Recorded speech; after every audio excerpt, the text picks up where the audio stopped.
And friendship is a very important part of our lives. Without friends, most of us would be just kind of hung out there. But to be a good friend, you must be your authentic self, your real self, what you came into this life as. Way back when, before Jesus, before Buddha, there was a mystic in India by the name of Patanjali. Now, Patanjali wrote Yoga Sutras, which are brief statements about something that you can meditate on, think on, make your own ideas about. Now, Patanjali, in Book 2, Sutra 52, talks. Your mic is not working. Is that better? Yes. Okay, I'll hold it over here so it behaves itself. Patanjali talks about the veil that covers our real self that has been probably manufactured by us. And he says that this veil is removed one thread at a time. And, I know from experience that I can pull a thread part way and it breaks. And I have to go back and pick it up again and go at it again. Today I want to talk about the qualities that help you through these kinds of times. All of the poets, now I'm talking to you about, pardon? I'm talking to you first about Patanjali, but so many others have talked about it also. T.S. Eliot says, the end of all our exploring will be to arrive where we started and know the place for the first time. Meister Eckhart, who was a mystic in the 1200s, tells us, spiritual life is not a process of addition, but rather of subtraction. And we'll be considering this as we pull the threads from the veil. Ralph Waldo Emerson wrote, every man is divinity in disguise, a god playing the fool. These are all interesting thoughts. And let's see what we need to consider to peel off some of this veil and to live a full life. Ernest Holmes, the first thing that we need to consider is wholeness. That we are whole and complete. I love myself just the way I am. Ernest Holmes said, life is one perfect wholeness. The universe is a unit. God is one. It is impossible for us to feel separated from the Spirit without feeling lost and in want. This is why Jesus said he could do nothing of himself, but could work only as the currents of divinity ran through his personal mentality, that subtle substance that runs through all things.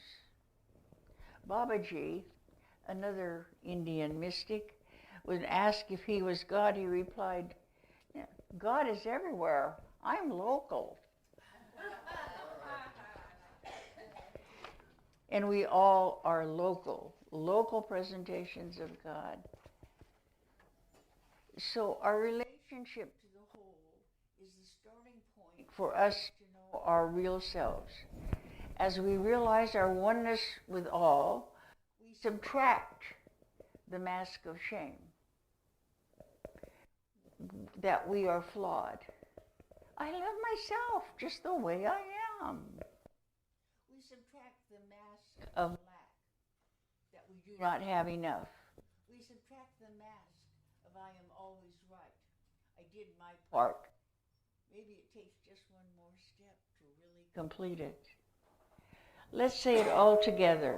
I am whole, I am complete, I am one with the one.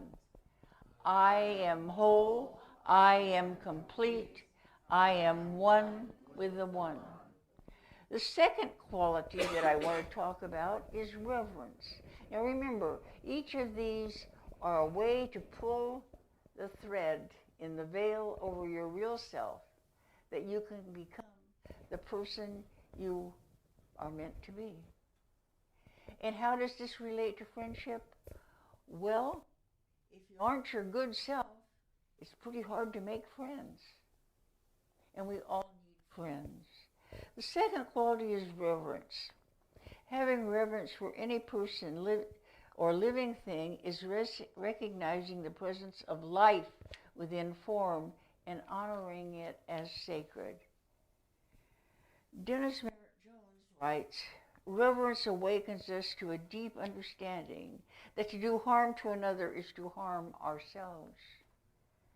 As we make that connection, realizing that all living things are one with the great whole, we are naturally led to treat each person or thing as we would be desired to be treated. And you know, Jesus said, do unto others as you would have them do unto you. There is a story that Ernest Holmes, who was the founder of religious science, would on occasion put a bouquet of weeds on his dining room table as he sat down to eat.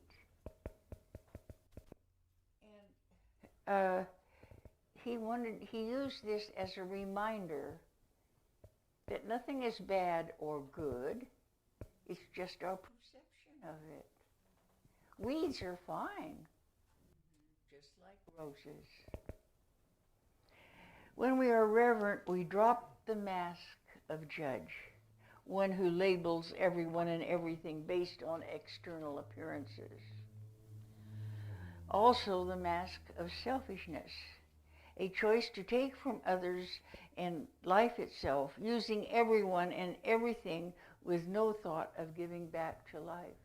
Now remember, each one of these masks that I'm telling you, you are removing is one of the threads in the veil that you are pulling out. Say with me now, I revere all life because it is part of the whole and is holy. I revere all life because it is part of the whole and it is holy. Number 3 is fearlessness. Saying that fearlessness is an intrinsic quality of the real self does not deny that fear can be a very real presence in the human condition.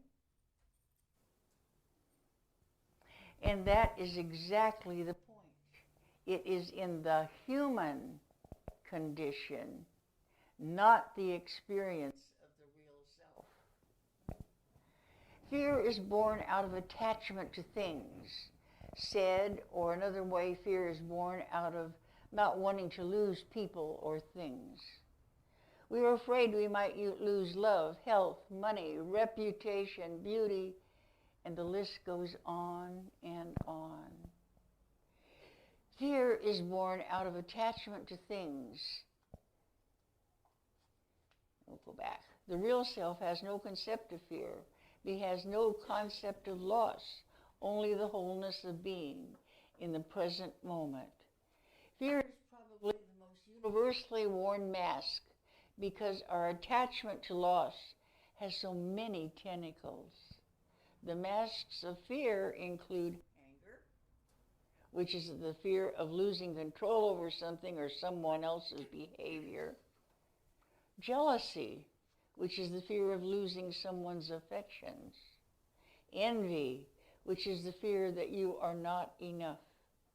And worry, which is the fear of a future loss of money, a relationship, ad infinitum. Say with me, I know who walks as me, so I am fearless. I know who walks with me, so I am fearless. And fear is a great thing that we have to deal with all of the time. But remember, as we deal with our fears, we are pulling the thread from the veil, the thread of anger, jealousy, envy, and worry. Number 4 is integrity. There was an emperor in the Far East who was growing old, and he knew it was time to choose a successor. Instead of choosing one of his assistants or his children, he decided to do something different. He called all the young people in the kingdom to come to the palace. He said, "It is time for me to step down and choose a next emperor. I have chosen to decide on one of you." The kids were shocked, but the emperor continued, "I'm going to give each of you a seed today, one very special seed. I want you to plant the seed, water it, and come back here a year from today with what you have grown from the one seed. Then I will judge the plants that you bring, and the one I choose will be the next emperor." Now there was a boy in the crowd whose name was Ling, and he received a seed. And he went home and excitedly told his mother the story, and she helped him to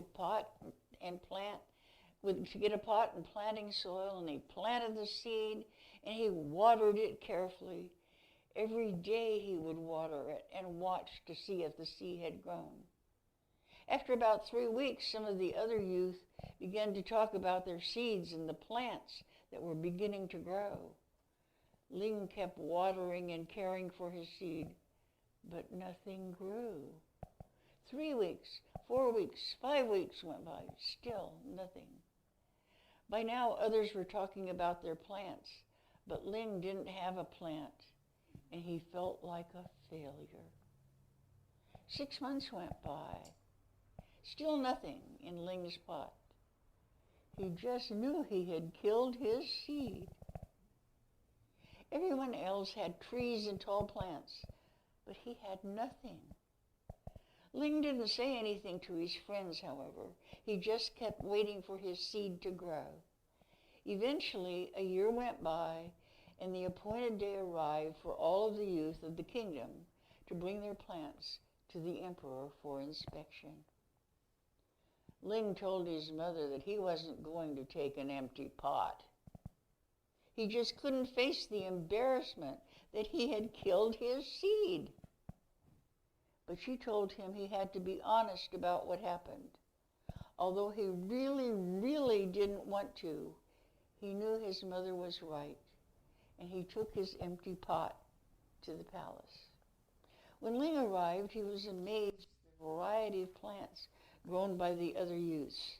They were beautiful, all shapes and sizes.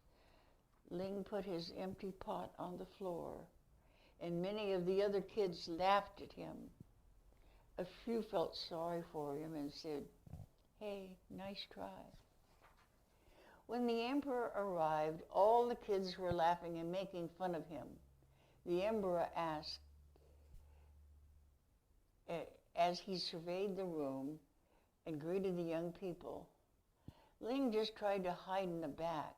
My, what great plants and trees and flowers you have grown," said the emperor. "Today, one of you will be appointed to be the next emperor."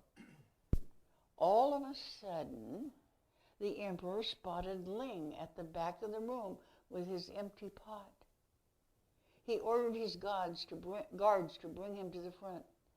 Ling was terrified. "The emperor knows I'm a failure. Maybe he will have me killed," Ling thought. When Ling got to the front, the emperor asked his name. He said, "My name is Ling." All the kids were laughing and making fun of him. The emperor asked everyone to quiet down. He looked at Ling and then announced to the crowd, Behold your new emperor. His name is Ling. Ling couldn't believe it. He couldn't even grow a seed. How could he be a new emperor?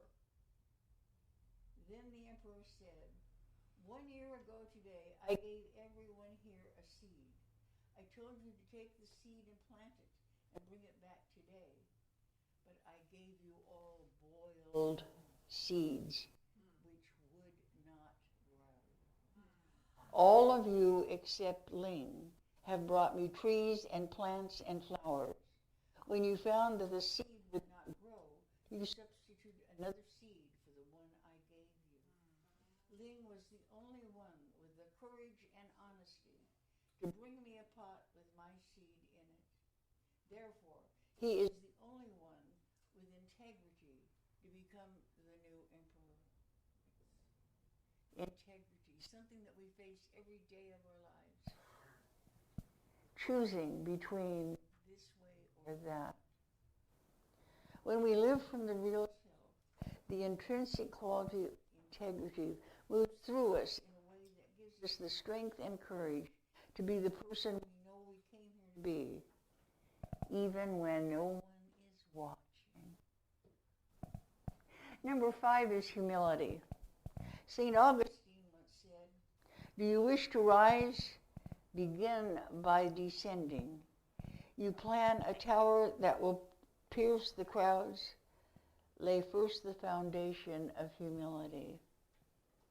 And here we are again back to it's not a matter of addition, but subtraction that helps us to grow. Humility is a complex word because it can mean different things to different people. Traditionally, it's defined as the act of being modest and respectful. It is also synonymous with being humble or meek.